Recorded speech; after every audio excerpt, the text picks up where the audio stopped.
चुनावी किस्तों में आज एक और रोचक बात की, वो ये कि मध्य प्रदेश में जनता जिसे वोट देती है दिल खोल कर देती है।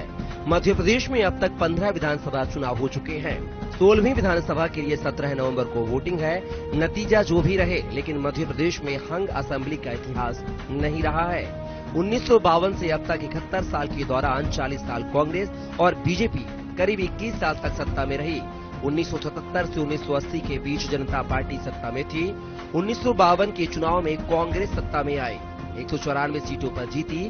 परिसीमन के बाद 1962 में 288 सीटों में से कांग्रेस को 142 और जनसंघ को 41 सीटें मिली।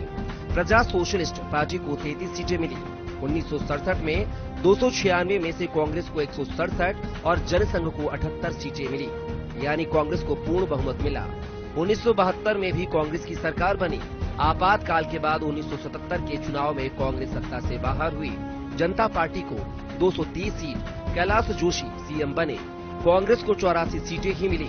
दोहरी सदस्यता के मुद्दे पर जनता पार्टी में फूट पड़ी। 1980 के मध्यावधि चुनाव में कांग्रेस 246 सीटों के साथ पूर्ण बहुमत में सत्ता में लौटी। जनसंघ से नाम बदलने के बाद भाजपा को 60 सीटें ही मिली। 1985 में कांग्रेस को बहुमत मिला, बीजेपी को 60 सीट। 1990 में बीजेपी ने 200 सीटें जीतकर सरकार बनाई। सुंदरलाल पटवा सीएम बने। 1992 में पटवा सरकार बर्खास्त हो गई। 1993 के चुनाव में कांग्रेस ने 174 सीटें जीती। 1998 में फिर से कांग्रेस को 172 सीट के साथ दिग्विजय सिंह ने दूसरी बार पूर्ण बहुमत की सरकार बनाई। 2003 में बीजेपी को 173 सीटों के साथ पूर्ण बहुमत मिला। 2008 में भी 143 सीटों के साथ शिवराज सिंह चौहान ने पूर्ण बहुमत वाली सरकार बनाई। 2018 तक बीजेपी सरकार रही। 2018 के चुनाव में पहली बार किसी को पूर्ण बहुमत नहीं मिला।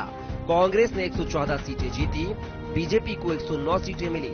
कांग्रेस ने निर्दलियों के साथ सरकार बनाई, फिर दल बदल हुआ और भाजपा वापस सत्ता में लौट आई।